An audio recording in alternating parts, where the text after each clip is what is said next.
So the next hour, we have a panel on, I think it's both speakers are from the European University Association. So I think we will get to know the association also. Thomas Estermann and Enora Bennetot Pruvot. I give you the floor and afterwards we have the discussion. Okay, thank you very much. We share the presentation, so very much looking forward to doing a double act with my colleague Enora. So I think what we're going to do is again zoom a little bit out from what you have heard before. And I also would like to, before we start, give you a couple of words about the European University Association. I myself am heading EUA's work on governance, funding, and public policy development, and Enora, my deputy, is working on the same topics. So very glad that we are here, also personally, to be at this discussion with FilmEU. That's, I think, is also a slightly different alliance than the others. So very interested also to hear your challenges that you have on that perspective. And if we can move with the first slide, the European University Association, we're the largest organization representing universities in Europe. So most of the alliances, the institutions of the alliances are also our members. We have two types, individual institutions and the national university associations in more than 30 systems. And we do work a lot on different topics. As you can see, we work on European level, so it's very much about also providing the views from the sector here in Brussels via the European institutions on the relevant topics related to education and research and innovation.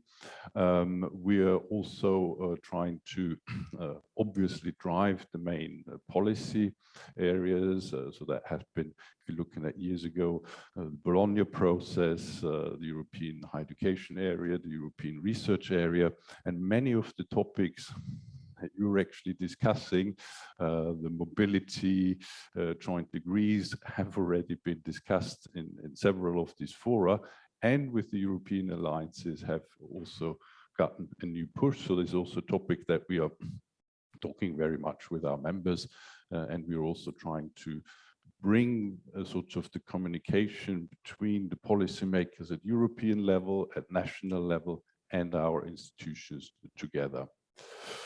Here you just see some of the topics. Basically, we are talking about everything that's relevant for institutions, for the main missions, learning and teaching, everything that's related to that, quality, internationalization.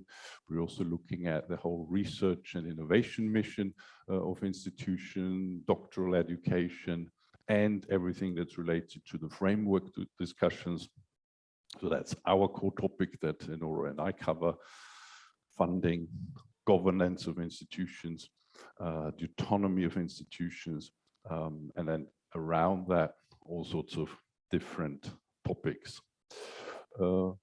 Now, I'll hand over to Enora to talk a little bit about the characteristics of the alliances, and that's why I said we zoom out a little bit, because we also will try to connect it to some of the big topics that you have already mentioned: the whole legal frameworks, the governance of institutions in the different higher education systems. So over to you, Enora. Thank you, Thomas. So indeed, as the phenomenon, let's say, of the European universities is getting bigger and more relevant, and particularly as well considering the size of it that it represents in our membership, we've also started looking more closely at it. So of course, there's a whole part of EUA colleagues that deal actually with the policy level. So they have been consulted and advising as well the Commission on this initiative, trying to make sense of it from the perspective of the sector. But we're also using the alliances in a way as a study object from a governance perspective. It's something that is highly interesting, because the idea, at least of the Commission, is to make the alliances as a trailblazer or a lab to innovate in terms of governance. So therefore, we have looked at it more closely, and we have carried out last year a study looking at some characteristics of the alliances. So the data comes from early 2021. But of course, we looked at what we had collected as information, but also at the broader sample, the full sample of the alliances. As you can see, we have countries that are much more represented than others. Of course, these are, it depends very much in terms of the share of what the size of the system is, but that has an implication in terms of what type of governance models you're going to look into and what kind of sort of perspectives you're going to give to these things. I mean, the governance models in those countries are highly different. They tend to be regulated, so you'll have a certain amount of homogeneity in the system. So you'll have, the French universities bringing an idea of what governance looks like in universities, and you'll have Finnish universities bringing another idea. We know that they are quite numerous, and that's going to grow because the impetus from the Commission is also to broaden the alliances, so that also enhances the complexity.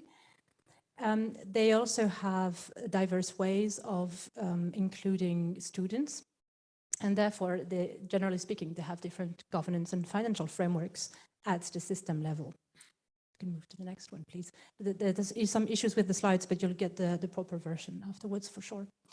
Here is just an overview of the participation per country, distinguishing between the first call and the second call.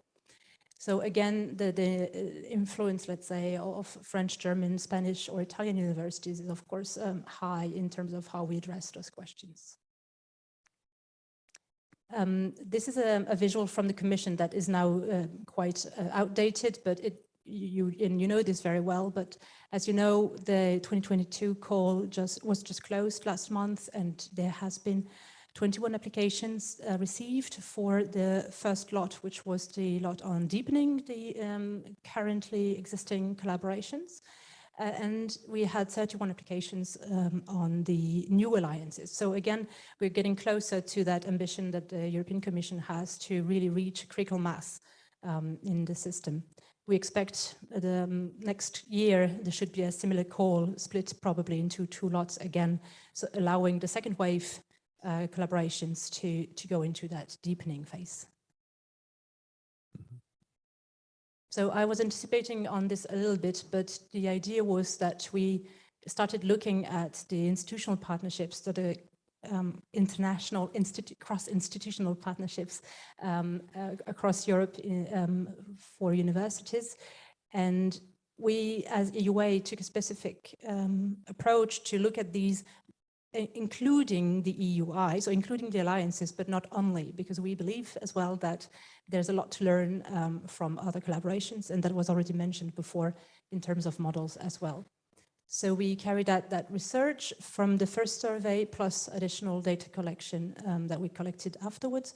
And we're currently as well running, as part of our autonomy work, we're running survey of the national university associations as to what kind of obstacles are being brought up by the members to the sector level with regards to participation in the EUI.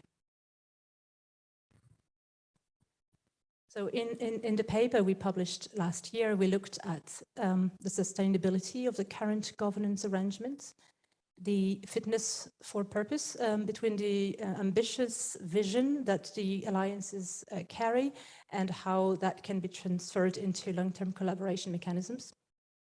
We also looked closely at the connection between these governance arrangements and the governance structures of the member institutions, and tried to see whether there were some new models emerging, which is also something that the Commission is looking for. Yeah, and maybe to add to that, there we also made the link to our general work on institutional autonomy and organizational autonomy and the governance of institutions. So that study that we did there, we also tried to make the connection by what are the differences in the institutional governance structures and the impact on designing a coherent model. And I think it already came out in many of the presentations and that you had already in terms of how you design decisions. And if I take, for example, Marichelle presented you CHARM, where you have a Dutch university that has a very different governance structure with a sort of a small external board that has a supervisory function, but quite some competencies in the leadership. That's very different from the Spanish system, University of Barcelona, with quite large governing bodies where you have to take decisions in a very different way. So that's just an example, and that I think is very important also for the design and the understanding of how you can cooperate. We very often at the beginning, many of our members ask us, well, can you tell us what are the frameworks and how you work? So I think it was first also an understanding of the different institutions to understand how they work and how different they are.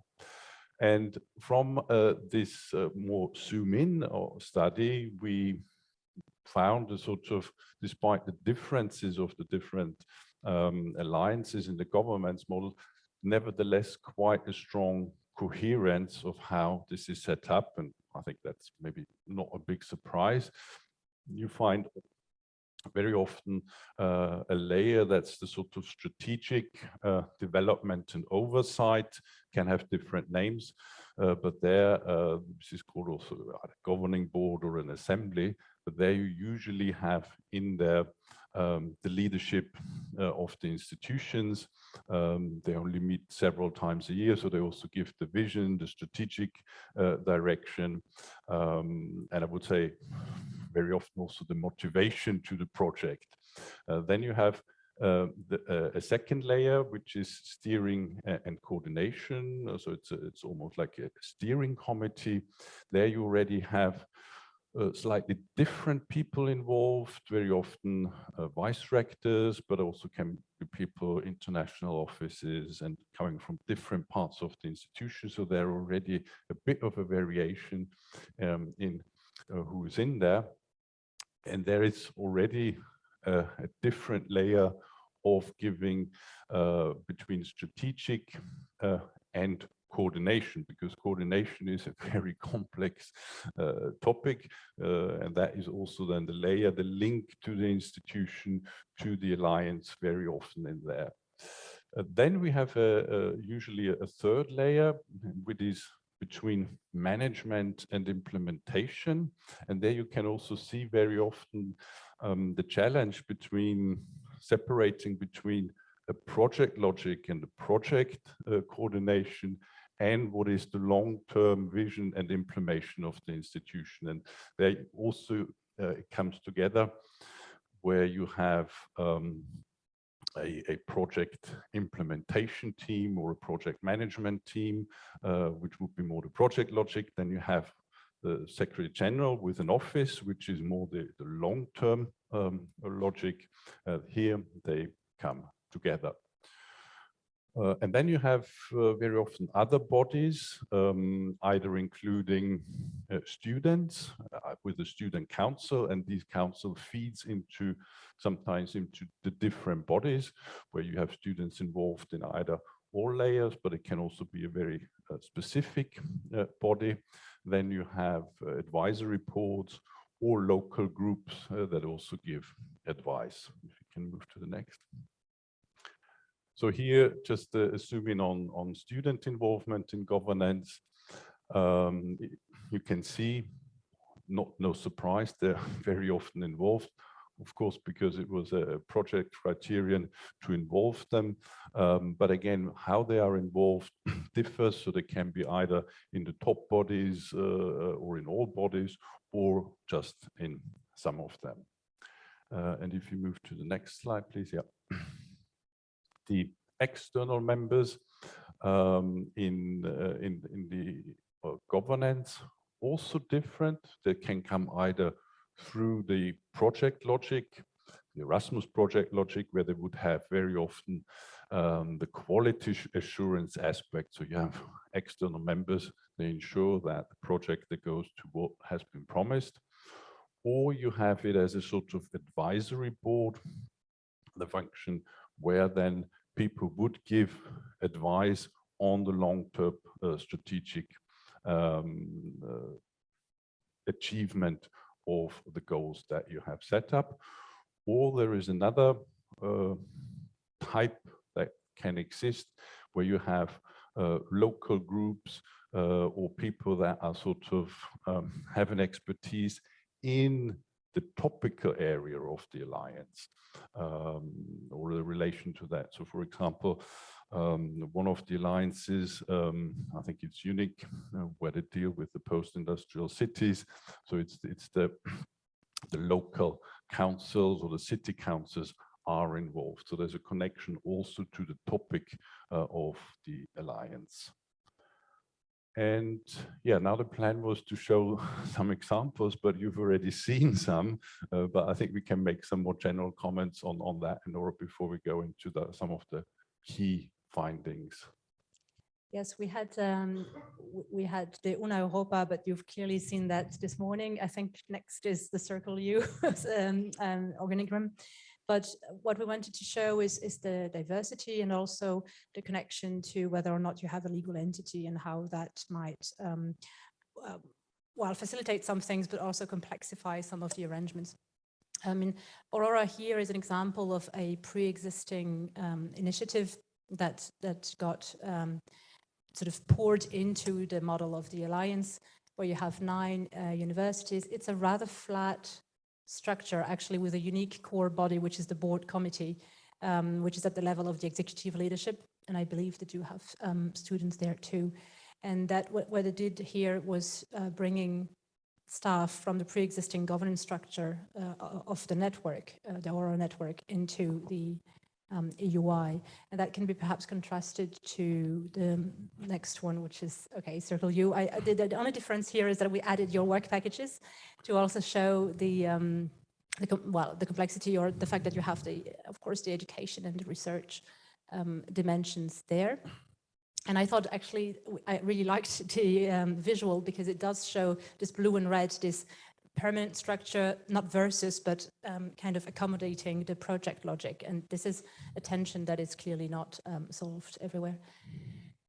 And if we go to the next one, that is a little bit of a different thing that we wanted to focus on. So that's unique again. So, but we're not looking here at the structure of the unique alliance. We're looking at the structure of the unique University College Cork alliance structure. So how Cork, as a member of UNIC, is actually embedding the structure of the governance of the alliance in its own institutional governance.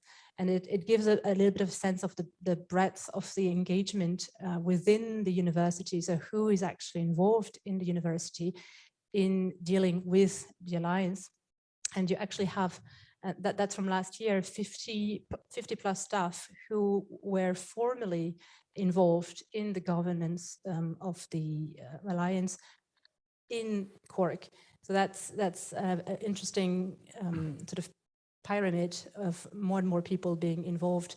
And that includes actually as well most of the services. So you'll find the academic services, the information technology, the community engagement, and so on and so forth. So that's the clearest sort of example of embeddingness, if that's an English word, of the alliance into one of its members.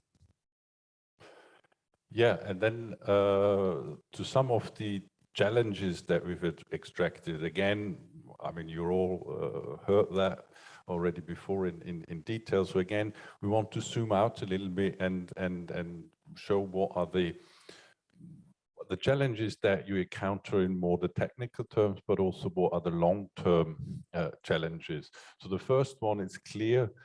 This is a hugely complex undertaking.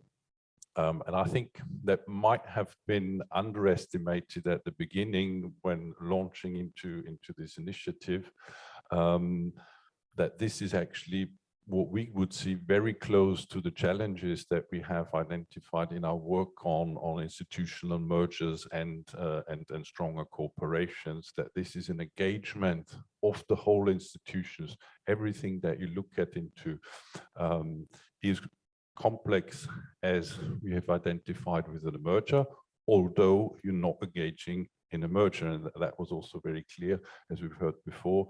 That's not the aim, but it is very complex. And what we've seen from the experience of work on merger or corporations is these are complex processes that take sometimes decades to engage. And on top of that, most of them are not cross-system, but within one system. So actually, in reality, you have something that's even more complex than a merger, even if that's not the case.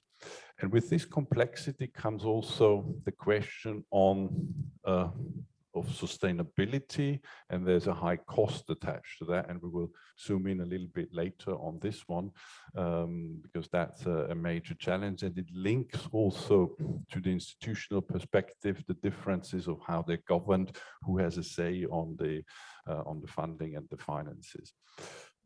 The second challenge was mentioned as well. How do you move from project logic to a more sustainable logic?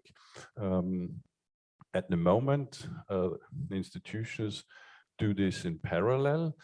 And I think that is also what we've seen, a huge challenge. And sometimes you have to deliver certain goals because of the project funding, and you have certain milestones, and you have to do this within a very short period, and that can be actually well, maybe sometimes counterproductive to what you would actually deliver in the long term. So structures that you might have promised in the applications, whereas during the process the alliances find out that you actually might need to do something different. So that is the second challenge. The third one is change in institutional leadership, change in institutional governance. It was clear that many of the alliances at the beginning, the institutional leadership has been a driving force in putting this forward. So this is not another Erasmus project where often this comes out from, well, different departments, institutions. This is really something that has been driven from the top, of course, with the inclusion from different parts of the institutions. So that means, of course, the change in leadership or a change in governance in the institutions can have a very strong impact, might not be a priority anymore. So that is also a big challenge. The fourth one, and I think probably one of the biggest ones, is the inclusiveness. So how do you manage as an alliance to get the broad community of the institution on board to get engaged in the alliance? So what we have seen, in talking to obviously the communities, is that you have a very engaged community working in the alliances. You have people that working more than they already have within the remit. So that was also, I think, in one of the presentations before. What do you do if people work 80% or I don't know how many percent on the alliance goals? So you have this hugely engaged community, but these institutions have a huge community as well, and this is a huge challenge of how to engage them. Yeah, then on resource allocation, that was also already mentioned, you have different systems how institutions are funded. You have different levels of funding. In some systems you have tuition fees, not tuition fees, that can be a priority. So that also has an impact on the sustainability. Another one is the dilemma, in a way, the dilemma that you have individual institutions with their own strategic priorities, and we're all, in a way, in a sort of competitive environment, competing for students, for resources, in a national level, in the global level, and then, of course, you're trying to cooperate, and that is certainly, there are tensions within, let's say, the overall strategic priorities that you might have as the university XYZ, and the alliance priorities. Of course, you work together because you find some common elements, but this is one part, and there is, of course, the interest that each of the institutions keep their identity, their profile, their strength in the national setting, but also in an international one. Yeah, and the last one, and Enora will go a little bit more detail into this, the tensions between the policy objectives that are brought into the alliances, and they can be sort of also counterproductive to achieving what you actually want to achieve as an institution. You're in a cooperation project because you believe this is of added value to your institutional strategy. But I think we've seen the amount of time that you need to spend to deal with the European policy objectives, or also national policy objectives, is huge and is quite high. So the question is also, how can we ensure that actually there's a concentration on what you want to achieve, because you're in it, and you're in it because you believe as institutions, does it make sense to engage in a stronger cooperation with a set of partners? Okay, so these are some of the challenges, and Enora will zoom in into some of the policy questions, if you can move. Well, yeah, we've already touched upon most of those things, but what is, I find, critical is the Commission uses the alliances to promote a vision of what European education should look like, and has placed a lot of ambitions and goals on the shoulders of the alliances. And because the European Union doesn't have competencies in that field, that's a very smart way, I would say, to basically strongly push the member states into looking at what might block and impede collaboration across borders. Now, what I think the tension or the challenges are very different, whether we're talking about small systems or large systems, and how big or how relevant the alliances are in a given system. So it was interesting to discuss, for instance, with Flanders and Vlieg, so the University Association for the Flemish HEIs, that there was a discussion that, well, we actually have a barrier in our system, which is the limited capacity, or we're not really allowed to provide a lot of programs in foreign languages, languages other than Dutch, and that's for historical reasons. So at the beginning, the discussion with the authorities was quite tense, because you had a few universities out of a slightly bigger number. I mean, it's only 5 universities, of course, that were into the first wave of the alliances, and there was a critical concern that exceptions should not be made for some, and that we should have a level playing game within one system. Now, the discussion in Flanders has changed nature, because all the universities are part of the alliances. But of course, you can't transfer that logic to a system like Poland or France or even Spain. So the tension there is, how much do you push for a special status, or status is not the right word here, but a special way of considering the universities that are part of the alliances, and how much you actually try to push the whole system forward and lower down some barriers for all the players. Again, in this perspective of considering alliances as one form of transnational collaboration.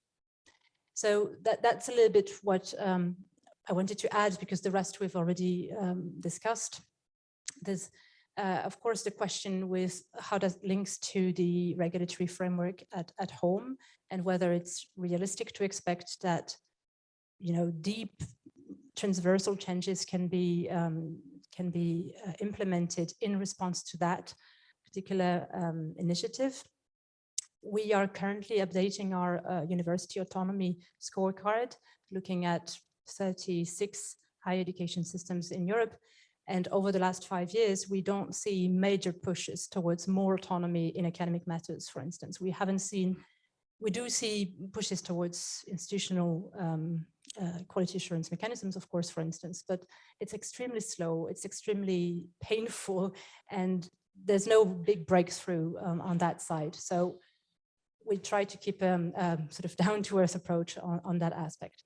And then the question, of course, of synergies with the EU programs and funding at the EU level, but also at the national level. So we know some systems are also putting money into the alliances, so supporting this, which is a great idea, I would say, but it's not the same everywhere. It's given different types of priorities, and it's also part of that overall logic that we see more and more across Europe, which is more earmarked funding, more funding towards specific objectives, rather than actually refinancing universities as a whole and letting them make decisions on that aspect. Yeah, maybe to come then to the conclusions about how do you combine those things where we can look for solutions at European level, at national level, but in the end, that is our strong belief. It's up to the institutions to really make sure that the cooperation, the engagement in this partnership that they have set out, it will be on the shoulders of the institutions. The European solutions, I think, be it on delivering joint degrees, there have been discussions for a very long time in other processes, and indeed we're also hopeful as well that it might give another push to solve some of these big issues. But, and I think it was one of the questions from before, can we actually solve all the issues? Our belief is probably not, but it's the question, do we need to solve all these issues? Certainly some, yes, to achieve all these goals. Others, it's a question how to adapt maybe the ambitions that have been out there, because of course, whenever you have a vision, you aim very high, and that means you will probably not necessarily achieve all the goals, but again, in an overarching frame, it's about achieving the overall vision of collaborating in a more concentrated way, in a more focused way, and also working together in a more integrated way without giving up the institutional identity. So that is something new. So also that means that while hopefully there will be some solutions at European level, it's about the institutions to really think what you can do and what you can achieve and how you need to sort this out with the links to the institutional governance, with the links to the institutional priorities, and also with a question about the relation to the different costs and the funding. And I want to do a little zoom in onto this on the next slide, because at one point the question will become, what is the added value of investing all these resources, and what is the outcome of the added value of the institution? And who will ask these questions? Well, that depends on the governance of your institutions. In some cases, it will be external governing boards, external meaning they have external members or mixed members from the institutions, and they usually or very often have the responsibility for the financial sustainability of the institutions. So now you get some funding, you're in a phase of establishment, but the longer these activities go, the sooner there will be a question of a cost-benefit analysis of the amount of resources that you put into these activities and the added value of the institution. So therefore, there will also be the question of how to move to a sustainable structure, so the sustainable governance model, and also where comes the funding from. And I think you're all of you that are in these alliances know that the funding that you get from European level or the addition at national level is in no proportion to what the resources that you put in there are. So that means at one point there needs to be an alignment between the funding that is available and the costs and the resources that you put in there. So our conclusion on that is, if you align the strategies and you can clearly show the added value of what you want to achieve to those who actually decide on the overall budgets, then this is more on a sustainable route, because in the end, at one point, external funding will also end. So you will have the formal, or even if it continues, it will only provide a fraction of what the real costs are. So the sooner we believe there is an alignment with costs and also resources and the added value of the institution, the longer you will also be able to look at this financial sustainability and convince the internal governance of that. So perhaps to just finish with our input, we just wanted to recall what the position of European University Association is with regards to the alliances. We continue providing input to that process, and yeah, we do have colleagues that follow specifically the issue, because we want to convey, I think, from the sector, the idea that we should manage expectations of the European Commission. There's huge enthusiasm from the sector, and we don't want to, bring the enthusiasm down. What we want to just tell the Commission is, be aware of all the work you're putting and all the responsibilities you're putting on the people working in the universities. So we do want to also keep the initiative within a broader framework, which is, it's an additional way of looking at strategic cooperation, and that there are other things, and the alliances themselves look elsewhere to also see what has been done in the past or currently. That it needs to remain a bottom-up approach where there is leeway to be innovative or not innovative, but just to think freely as to how you want to do things. That you're not meant to all converge towards the same model or a same way of collaborating, particularly when you have such diverse foci and sort of a raison d'être, really. And yes, the idea is in the end to foster cohesion and to also open further to international participation, and to bring more competitiveness, of course, into the education area. But I would say, at least from my view, the last point is the most important one. I mean, what we're building here is not meant to be abandoned in 2, 3, 4 years, and there needs to be continued political and financial support from the Commission, and it's there, but also from member states. So this is definitely the direction in which we'll continue to be pushing over the next years.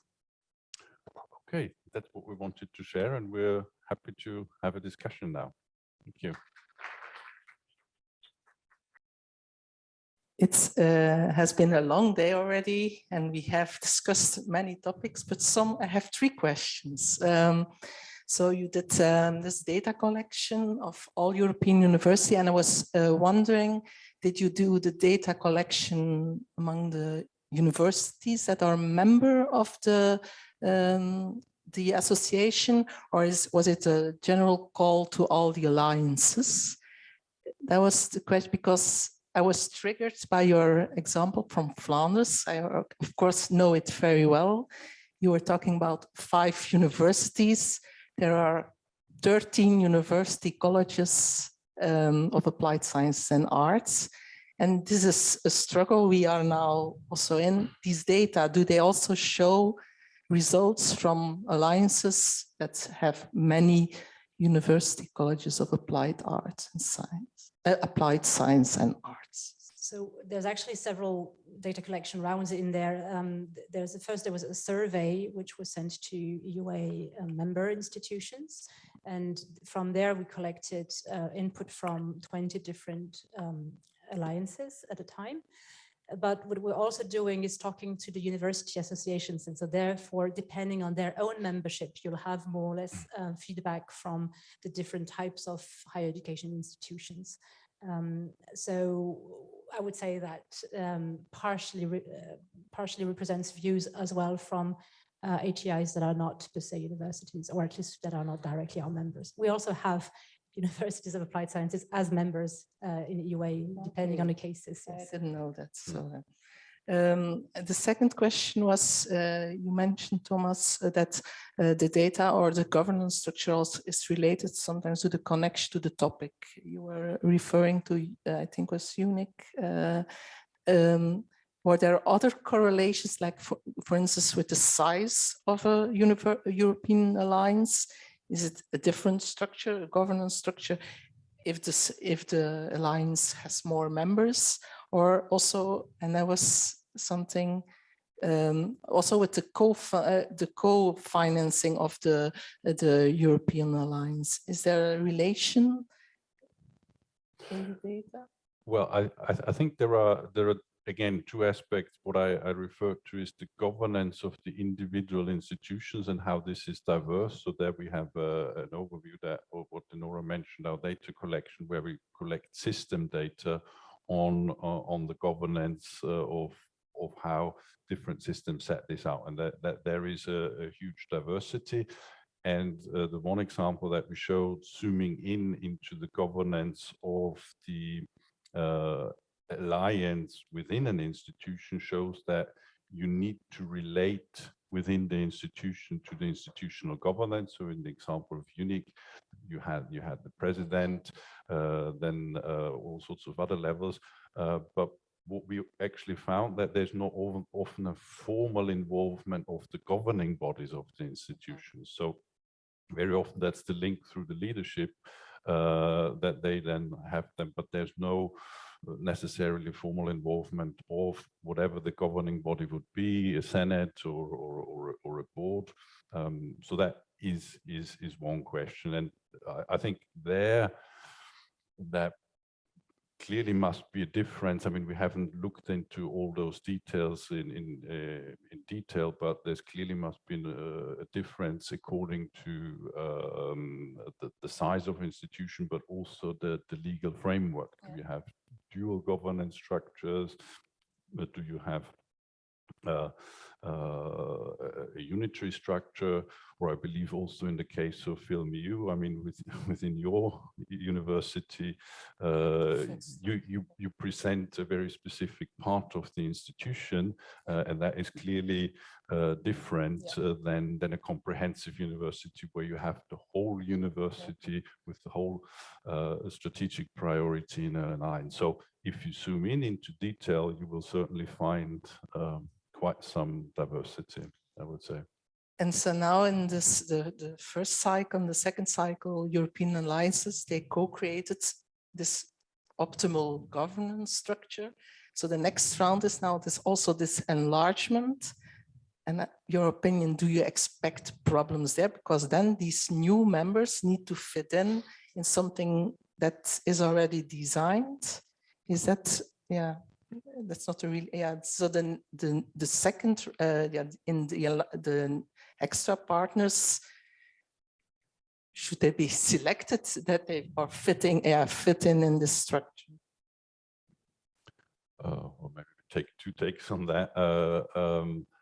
I think in general, the enlargement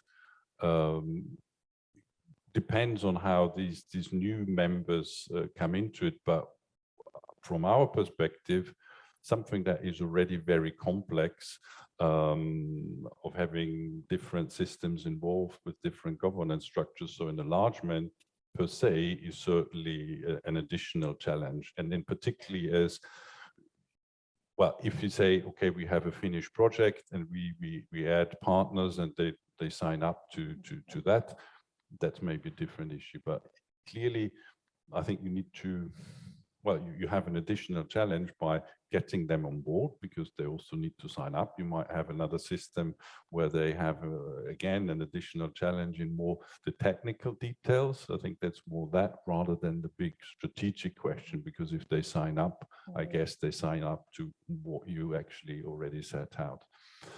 But I think there is the additional question of the sustainability of the governance in the long term is more how you can, I mean, can you keep up this hugely complex construction, which I think it's a hugely complex construction, which certainly, if you're in the setup, you have a justification why you have all these different layers and the connections, and you need all these connections to make it work.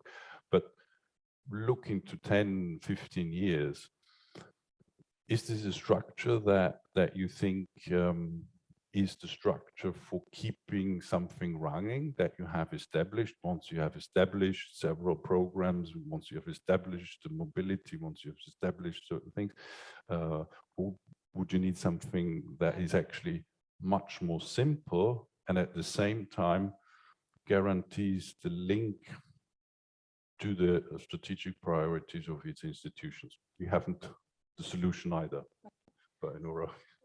I think the broadening of the alliances will actually be a fantastic crash test for the governance structures that have been set up, because I mean, if they can accommodate, you know, new members in, sometimes it's one, sometimes it's two, might be three new members coming in, then I think part of the challenge is already addressed, because that means that you have a structure that's perhaps sustainable is a big word, but that can resist such shocks as bringing in new members. The new members, of course, they don't get this influence from the start about designing the arrangements, but they're also in a much more comfortable situation where they know what they get into. And I think it's Dana's rector who mentioned that the alliance was a bit like an aircraft being built in full flight, which is a very shaky metaphor, but in a way, the new members come in and the aircraft is partially built and they have an idea what it will look like.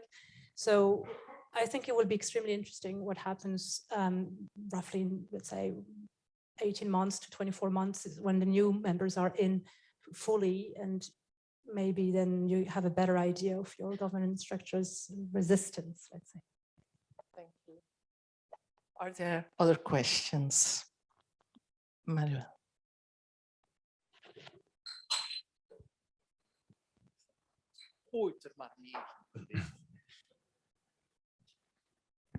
Well, it's actually two. Well, the first one is, as you imagine, you looked at your study when we were doing our initial research on the setup of our governance model, and one of the things that kind of puzzled us is this issue of the composition of those boards that do the transition from a project-based approach into the something you want to have in the future, because in many of well, I think that in all the examples you've shown now, and from what I remember also in your study, there is a model of representativeness. So you have in those boards representatives of, let's say, the vice rectors, and they are the members of the board.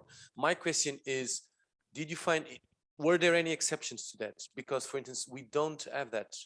We don't have a pre-definition of this representativeness model, and for us, when we looked at your study, it was not clear why it was done like that. I remember we even had a discussion if there was kind of an imposition from someone, namely in the first wave, to have that model of representativeness. So that's my first question. If you think that some of these models were kind of everyone was learning while doing it, so you tend to learn from others' experience and you go, or the representativeness model is a way of ensuring the engagement of the overall institution. That was our understanding.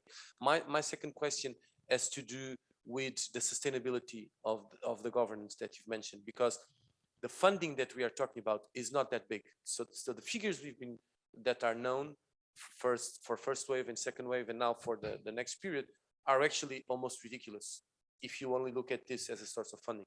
So my question is, from your perspective and from the study you've done, these entities that are going to be created can only be sustainable from a governance point of view if other sources of funding are leveraged, because it's impossible to maintain models like the ones we've looked at. The example of Cork you've shown, and Cork is a relatively sized institution, I think, but we in our very small structures have similar or even bigger numbers in terms of staff involvement.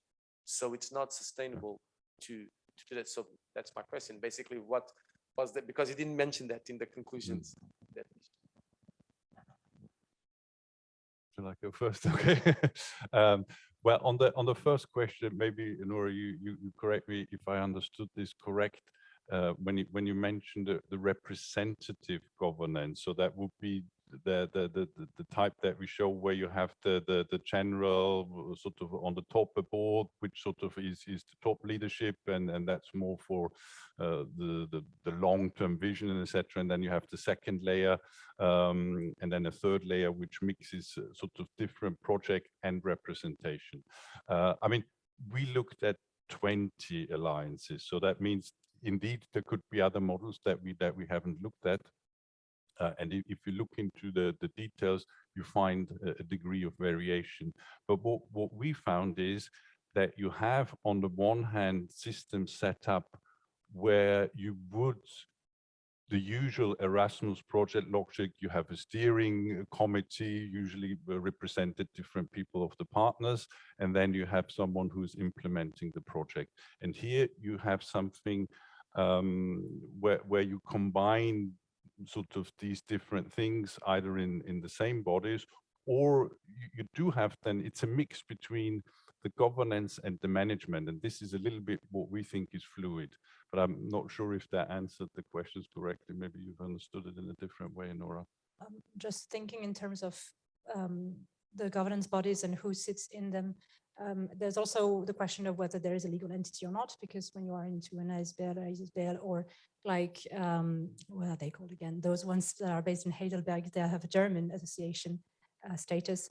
I mean, you do have some requirements with regard to having a general assembly and you know, certain bodies as per the legal framework. So there is an imperative to have, I don't know if that's what you call a representativeness model, but you'll have every institution represented in there. Now, the Commission also had strongly, they couldn't impose it, but they strongly pushed for representativeness of the different university communities in the governance, including students. And that, depending on the culture and, well, not so much the culture, but actually the legal framework of each country, that's something that's not necessarily done. So you'll have systems where in the university governance per se, you'll have usually mandatory student involvement and academic staff involvement, but you might have no other representation from non-academic staff, for instance, while that will not be the case in other systems. So, I mean, I think universities naturally went for governance models that actually are familiar to them. So they did not reinvent the wheel. I mean, we have bodies that look very much like what you'll find within institutions.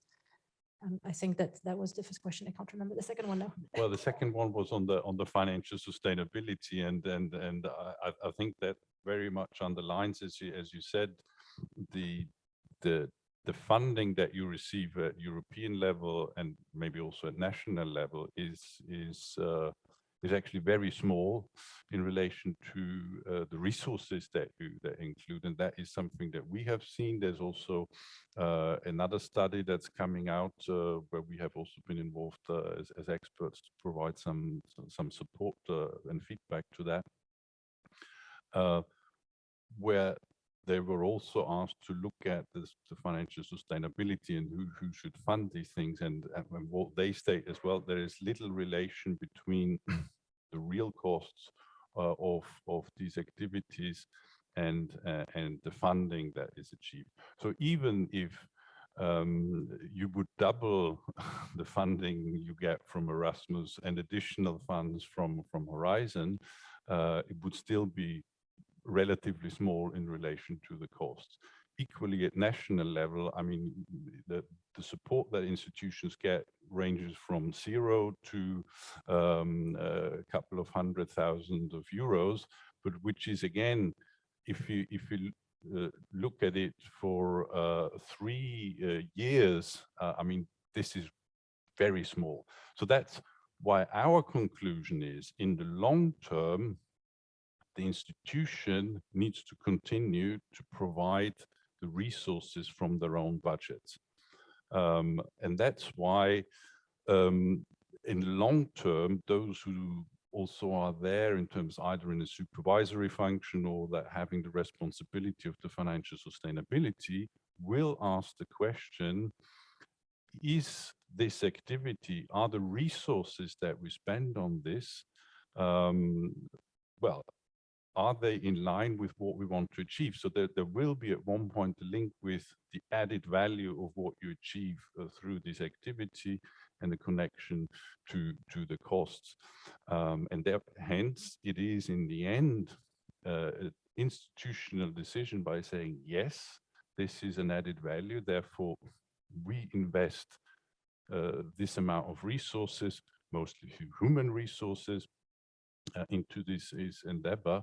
And it's not so much a question of expecting funding from European level. I mean, good if it stays there. So that's very important, I think, also for the argumentation. You get a support from the outside. You will certainly argue nationally that if you're in an alliance, those are additional costs. You might argue and you might get some additional. But in the end, with what we know from our research, the resources are limited, be that national at European level. So it will be a strategic decision of the institution to say we invest in that.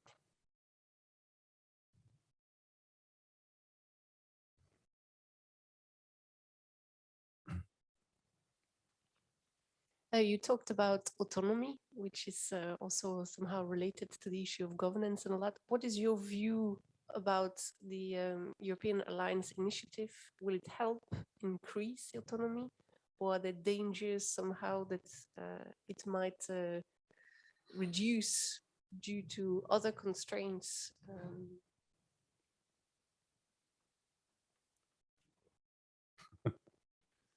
I wouldn't be too negative on that. I think at least there's a clear ambition that the initiative should should help sort of the system in Europe move towards more autonomy. The question is whether that's realistic in the short run. That's another one. But I would say, in principle, that should be a positive effect. And when we talk to the national university associations, we do see that the topics that are brought up by the universities involved in the alliances find an echo at sector level, and the sector is trying to also push that to the public authorities. So that should be part of a positive trajectory, let's say. But we also see pushbacks on autonomy elsewhere that have nothing to do with the alliances, but that might, conflict. And there's also an issue around internationalization, and internationalization is no longer such a priority in some countries in Europe. And there are some further constraints placed around this. I'm just thinking, recently we talked to Denmark, and they're putting limitations to the number of student places for programs held in English, for instance. I mean, so there's a number of things that are running counter to that narrative. So it's probably a good thing that the Commission is so strong on this and really pushing that narrative because we really have to fight for every inch of ground, basically, in the question of autonomy for universities. Yeah, I think just adding a little bit to, if you zoom into at least the dimensions, how we look at institutional autonomy in the different areas, looking at organizational autonomy, I think those are questions, for example, can you create legal entities for profit, for non-profit, where you can then engage and deliver certain elements through that. So that might have in some systems an impact where if you want the discussion on different status will move ahead, this discussion will come up, because in some systems, the institutions cannot create for-profit legal entities or even non-profit legal entities. So that will be an issue, and that might be a solution that's maybe not so complicated to solve. But sometimes the reason why institutions are not autonomous in that sense are related to a bigger construction in a system where it's not just a question where this is regulated for higher education institutions, but generally. So that means also if you want to have changes, they can be sometimes quite difficult to well, put into practice and reality. Some things that might have an impact, what we also look in terms of academic autonomy, the question of freedom of choosing your quality assurance system, accreditation, etc. That might have a push in some systems to make things simpler, easier. But on the other hand, we also see there's a strong trend in terms of, well, strong accountability procedures. So, and as Enora said, it's not always a trend going in one direction. So it will probably go in both directions. But in the end, you have different systems with different backgrounds, with different cultures. So sometimes in the end, it's not so easy to change those things. So, I mean, I quite like the graph that you showed up in your slides, sort of, okay, there are two ways of how you can go about influencing nationally or influencing through commonly European structures. And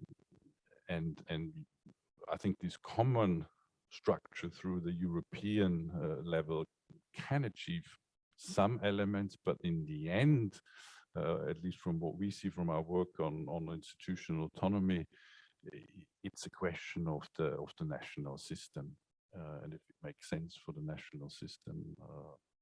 So it will have both elements.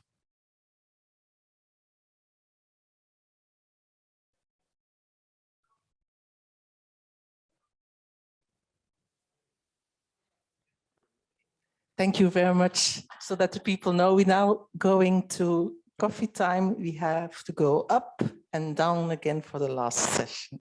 Thank you very much.